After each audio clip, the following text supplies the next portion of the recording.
Okay, well, I will make a start. Welcome to the museum. It's lovely to see so many of you this afternoon. I'm Jo. I'll be your host for the next half an hour. Has anyone been to Nature Live before? Oh, a few. I've seen some repeat visitors as well, so welcome back to any of you that have been before.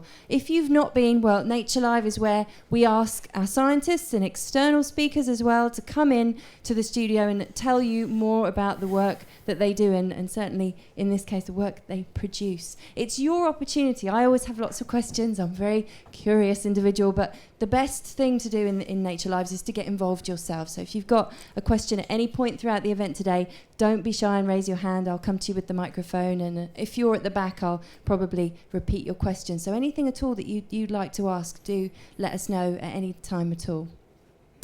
So today's event is called Dead Men, Captain Scott's Last 10 Days. It gives me great pleasure to introduce to you today author Richard Pearce, who's come in to talk about his new book, which we're obviously selling here at the museum. Afternoon, Richard, how are you? I'm fine, how are you? Very good, thank you. Thank you ever so much for coming in. Very excited about your... Thank you for asking me, and thank you all you for coming. Good, well, can we find out a little bit more about you? So tell us a little bit about yourself.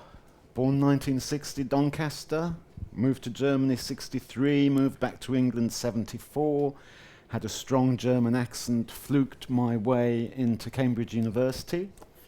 Fluked, yes, fluked. Fell in love with too many women, fell in love with the Antarctic, but forgot about it because of all the women. Moved to Germany because of a woman. Came back to England because of a football club, Doncaster Rovers. Worked as an editor in various places. Fancied myself as a bit of a writer, but no one else agreed.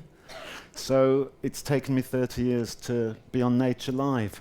But they have the technology now, which they didn't have 30 years ago, so that's why I waited, really. Is that enough? That's concise and fabulous. Yeah, thank you for that. Now, before we get into having a discussion with you, it would be really good for us to have a small excerpt from the book. So there are no spoilers here, but Richard's kindly agreed to read an excerpt for us this afternoon. So I'll quite gladly hand over to you, Richard. Thank you. Thank you. Wright spotted it first, a small rise in the featureless landscape. His eyes ached against the relentless white. No shadows on a dull day. A cairn off to the right of their route, he waved the rest of the party to a stop. 11 men in search of their missing leader and his 4 companions. The snow crunched under Wright's frozen boots. As he approached it, the hummock seemed to grow. He walked around it, recognized the sharp shape of a tent under the soft outline of winter's drift snow. He stood still, uncertain now what to do, but he was sure of what he had found. He started back to the others. He would have to tell them. Atkinson, now expedition leader, and Cherry Garrard approached him. The 3 men walked across to the mound, out of the wind. They brushed the snow from the top of the silent shape. A green canvas surfaced. By now the other men had approached, almost on tiptoes. They huddled together in front of Atkinson, shovels in hand. He spoke with difficulty. "We think this is the owner's tent, but it's too dark inside to see anything. I'd like you, and I know this isn't easy, I'd like you to dig it out. Build a wall around it to keep the wind away." He looked at them. They were all tired, unshaven, and shaken. "Once we've cleared a lot of the snow, I'll go in. Then I'll call each one of you by name so you can come in and confirm what I've seen. Understood?" They nodded in unison. By now, some of them were crying. Their tears froze to their faces. Not one spoke. They began their work, created a circle of evenness around the tent. Atkinson crawled in, half light in there now, a frigid gloom. He saw only indistinct shapes and instinctively reached out. The canvas rustled. He needed more light. Slowly it came. 3 outlines of death, 2 closed sleeping bags, and 1 fearsome face. He would never get used to the nightmares, never forget the green light inside the tent and their yellow frost-bitten faces. He opened the 2 sleeping bags to reveal the bodies of Wilson and Bowers. They had slept themselves into death calmly, from what he could see, but the weather had carved mutilation into their faces. Scott had thrown his sleeping bag wide open at the moment of death, or so it seemed. His face was distorted by a grimace of pain and fear, the skin glassy and scarred across his starved cheeks.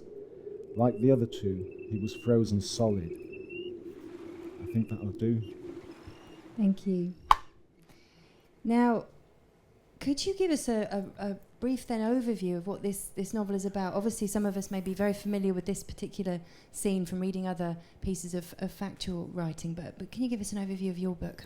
Well, we all sort of focus on Scott's last message and Oates walking out of the tent, but there's 10 days in between that I didn't really find out about until I went to the Antarctic myself.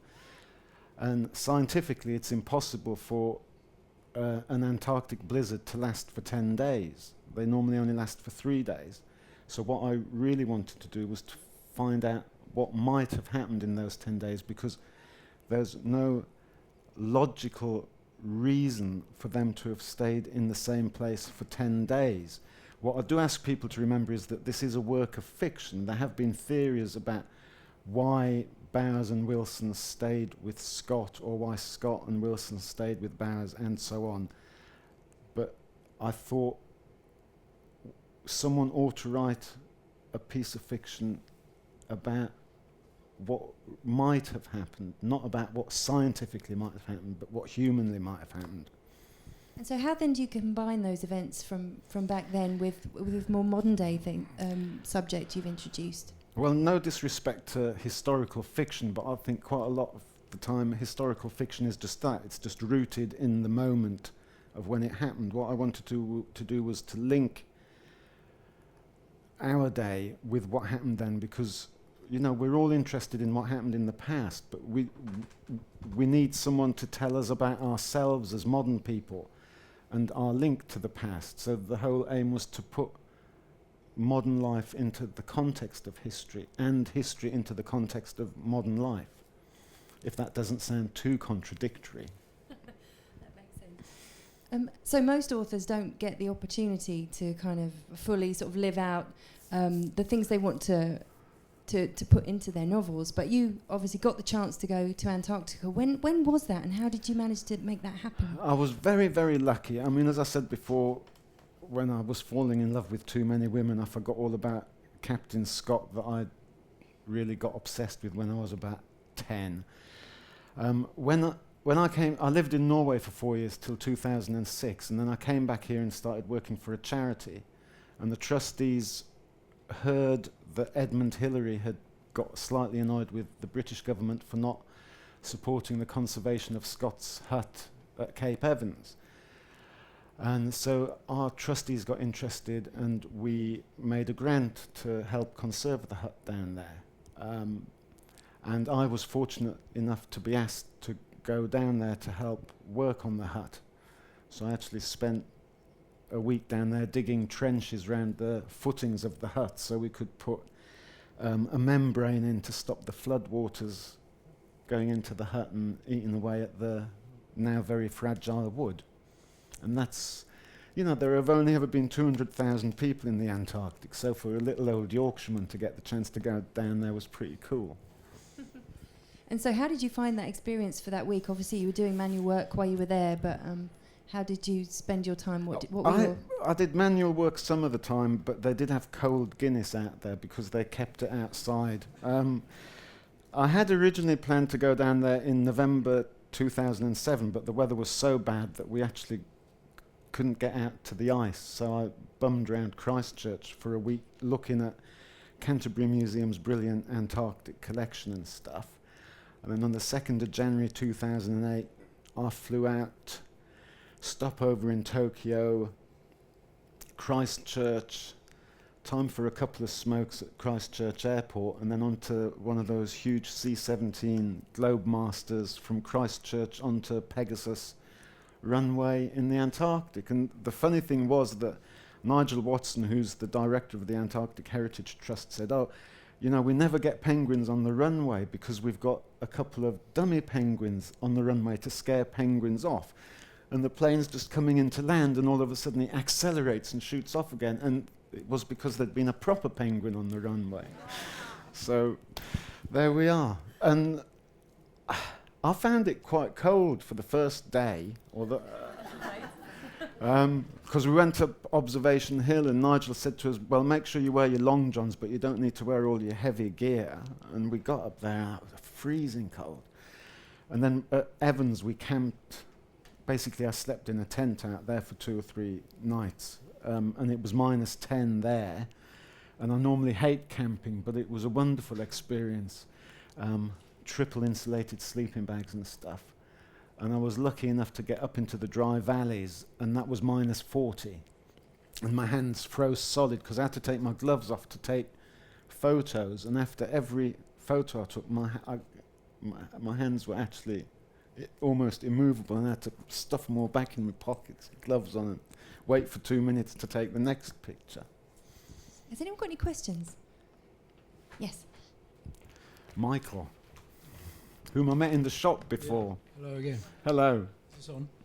You talked about flooding around the hut. Yes. Is there any evidence that global warming is likely to cause added deterioration of the hut? Yes, there is. I mean, part of the book talks about the global warming, but one of the reasons that the hut needs a lot of conservation work is what global warming has done is that the winters are colder now than they were 100 years ago, but that the summers are warmer. So quite a lot, you know, even 50 years ago, the hut would be permanently below freezing. Now in the summer, and the hut is on a little slope. I don't know whether you can pick out one of the pictures, the one of the hut. It's on a little slope. So when summer comes, all the meltwater comes down. So I took that from the top of the slope. So as you can see there, when that melts, that would all rush into the hut. All the wood would get soaked, and then when winter comes, it freezes solid, and the wood just goes. And so that's why we put the membrane on there. And yes, we believe it's global warming. And if we go to the picture of the dog, sorry, this is slightly gruesome. There's a dog there. That was taken 4 years ago. Ben Fogel did a documentary on the hut about a year or so ago. And the dog, which had remained in that state for almost 100 years, is now significantly more decomposed than it is on this photograph. And it's getting worse every year. Yes, I mean, the book to an extent is a call to people to think about global warming as well. Thank you, Michael. Thank you. Any other questions? Yes, at the back. I do have a question, but I don't know whether you're the person to answer it. It's really about when Scott, having seen the exhibition, when Scott set off for the Antarctic, for the South Pole, why didn't he use dogs? Because he had dogs with him. There are differing schools of thought here. Some people think he didn't use dogs because Shackleton had a really bad experience with dogs, and they didn't do the job that they were meant to do.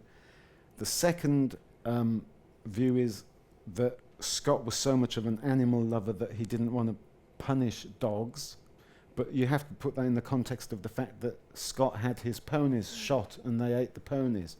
There is another school of thought, which I don't know whether I agree with totally, is that the era of empire they lived in then, they regarded man hauling as a much more honourable activity than sitting on a sledge being pulled by dogs. I'm not sure that I agree with that. I mean, Amundsen was a professional. Amundsen had lived in Norway in really bad weather for ages. So he did it in what I think was the right way. But I don't think Scott did it the wrong way. Does that answer your question? Yes. Sure? Thank you. Not at the moment, but Read David Crane's David Crane's biography of Scott. It's the most balanced, objective view of Scott and of the whole expedition. It's really, really good. Thank you. Now, you've been lucky enough to go to the exhibition today before you came here. Maybe some others of you have. But you'd have seen there the floor plan, really, the blueprint for what the hut was like. But obviously, Richard, again, you've had the experience of being there. Can you, while we see some pictures, could you tell us a little bit about what you saw and how you felt? I was very moved when I went in there to start with, because I was lucky enough to be able to go in there with just a friend and nobody else in there. So, and it was, it's a very gloomy place, or it strikes you as a gloomy place first, but I always wonder whether that's because we know what happened to 5 of the men who actually left from there and never came back. I like to think of it full of the sounds of happy voices and the smell of fresh bread and other cooking, and it's difficult. One thing I've not shown you, because we've met twice before, because she had to coach me because I'm so useless, is this is the journal that I kept when I was out there, which Canterbury Museum in Christchurch have already bagged after I die to add to their Antarctic collection. There's this very special smell in the hut of burnt blubber, soot, the smell of age, and this sort of acquired the smell of it. It's faded a bit in the last 4 years, but that's one reason I brought Our audience can have a sniff before they go this evening. If they're desperate to, but I need to have it back. Remember, this might be a priceless artifact one of these days. It's much bigger than you think it is. I was lucky enough to come to the opening night of the exhibition here, and some people had, to an extent, said, but it's not a proper recreation of the hut, because it's just a layout. But I got the goosebumps walking into the mock-up in the exhibition, and I would, if you've not been, go and see it, because I think it's a brilliant representation of the hut, and you can really visualize the way that it is. The biggest moment for me was seeing Scott's cubicle, which I don't know whether you've got a photo of it on this, and Ponting's dark room, because that is a brilliant space, because it's the only one in there where there's no natural light. So we had to get a really strong halogen light to actually look at everything in there, and it's just cluttered full of wonderful and very dangerous substances. We also found some cocaine. Yeah, because they used to sprinkle that on their eyes against snow blindness, and we found a live bullet as well in there. And on the day that I arrived, they had found one of Teddy Evans' socks in the latrines outside on the day that I arrived, which we were all cock-a-hoop that they'd actually made a new artefact find the day we arrived. Yes, Brilliant. it's just quite extraordinary for you to visit so long after, and there are still new the thing is, there are specimens. layers and layers of stuff out there. You know, when archaeologists talk about digging down through soil, digging down through the ice and the scoria underneath is just like that over in the Antarctic. But remember, the thing that fascinates me about this as well is that Scott's hut and the other huts are the first human habitation on that continent. So from that point of view, they're of massive historical importance. And actually to be there when they found something new was gobsmacking, to use a good old Yorkshire expression. And so going back to what you said earlier about those last 10 days and your mind sort of whirring with notions of what could have happened, with the evidence that you said you'd found out in regard to blizzards, how long they last, what was going on in your mind in terms of what could have happened, without giving anything away from the book, perhaps? Well, I did read you the end before. It says the end.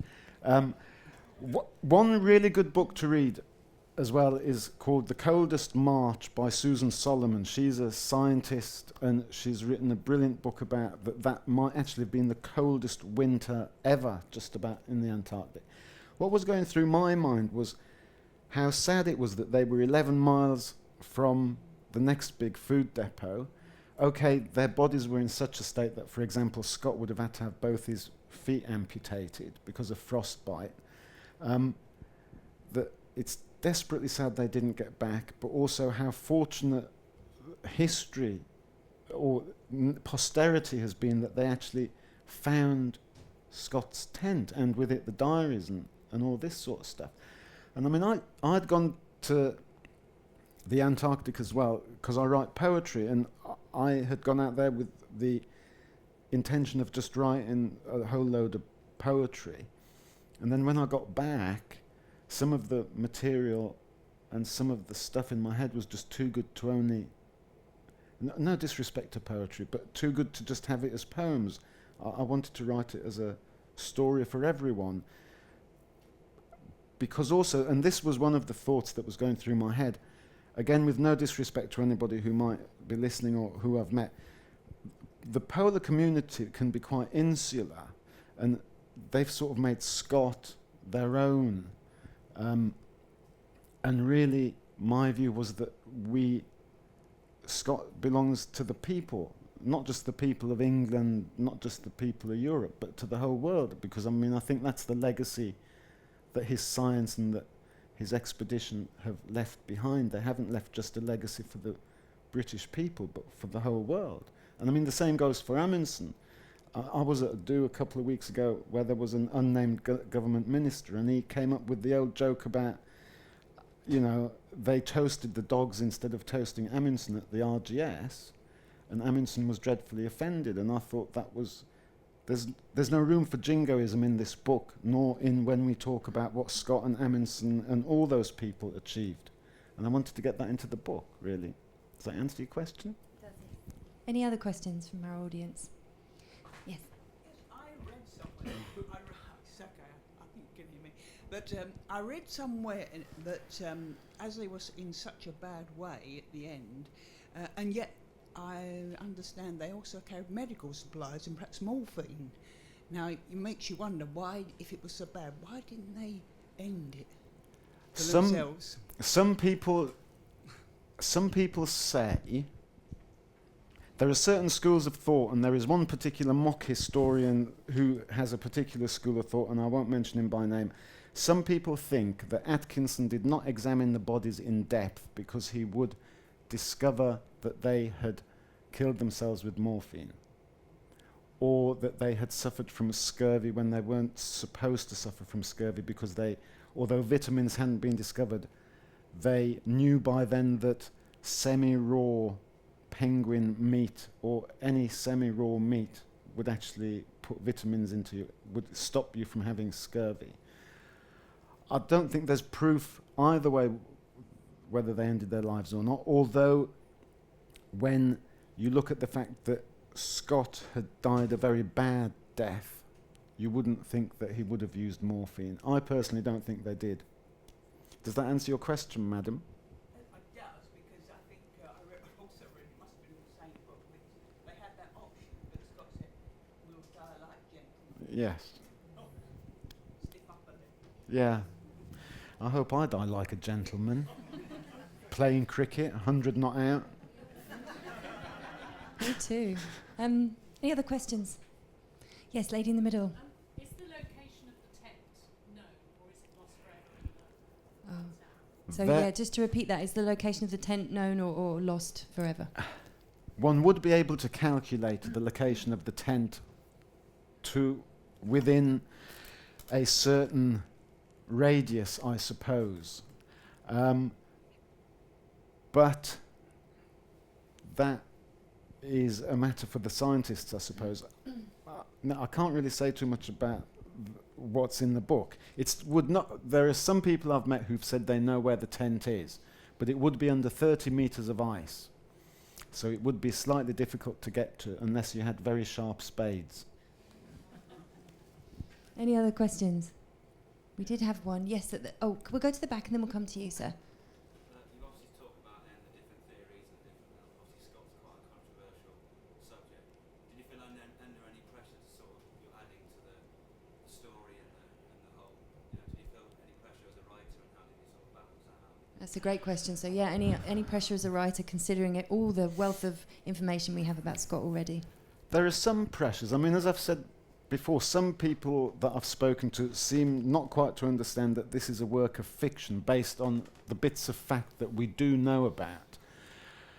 I mean, as a writer who at the age of 52 wears 5 earrings and looks like an idiot, I didn't feel under any particular pressure as a writer, or under any particular pressure from the establishment. I was slightly concerned that my employers, because I do have a day job, might think it was a bit of a risk to let me loose to talk about this, but they've been very supportive.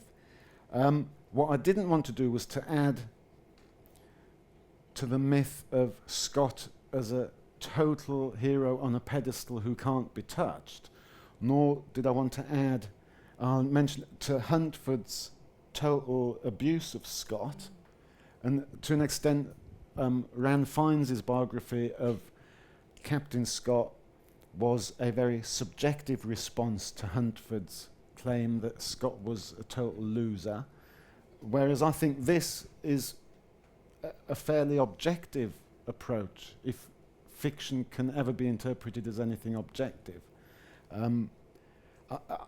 Going to the Antarctic changed my life, really, and I mean, it's the book's a reflection of that as well. I feel a lot of pressure about the next book, but we'll see about that. Thanks for your question. Any others? I'm slightly Oh, yes. reluctant that there may be ignorance on my part, but what happened to the bodies? Scott's bodies? Yes. Scott, okay, they buried Evans at the foot of the Beardmore Glacier. Oates's body was lost after he walked out of the tent. Scott, Wilson, Bowers, they were found in the tent. They emptied the tent of everything except for the bodies and collapsed the tent on top, built a snow cairn over the tent, of which there's a very famous photograph by Trygve Gran, who was the only Norwegian on Scott's expedition. Put some skis in the top of the cairn in the shape of a cross, and went off and left it. And ever since then, snow on top. They reckon in about 250 years, the bodies will carve off the Antarctic ice shelf and sail off into the sea and give them a Viking burial, I suppose. Any other You're questions? welcome, Yes, thank lady you. at the back again.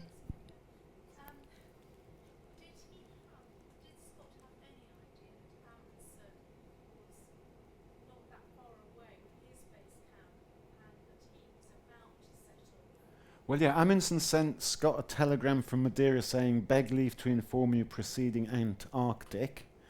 And then when Meredith knows quite a lot about this, she's in the back row, she's written a great book called The Longest Winter, which is about the Northern Party. And when they were sailing along the coast, they actually met the Fram, Amundsen's ship, which was moored in the Bay of Wales. But Scott wasn't on that trip, but Teddy Evans and some other men actually had lunch with Amundsen. And I think Teddy Evans actually suggested to Scott at one point, well, why don't you join up with Amundsen and do it? But of course that never happened. Just to add to the Amundsen bit, he was very lucky because he thought the Bay of Wales was ice sitting on rock, whereas in fact the Bay of Wales was just sea ice sitting on water. So that could have theoretically broken off at any point. And you know, he could have been dead and gone before he even set out for the Antarctic. As it was, he set out too early at one point and nearly killed himself and all these men. But that's another story. It's very unfortunate. We have come to the end of our event today. It's been lovely to have you all here with us. Thank you very much for coming. Richard will be staying behind for a few extra minutes, not only to sign books if you would like that, but also to chat to you in a little more detail if you'd like to ask a few more questions you didn't get a chance to ask. We're here every day, different subject, different scientist or different author. It really depends on what we've got scheduled. Look online and see our full schedule at Nature Live on the NHM website. Thanks to all of you for all your questions, and I hope you'll join me in thanking Richard for coming in today and telling us all about this incredible new book of his. Thanks a lot for coming. Thank you very much.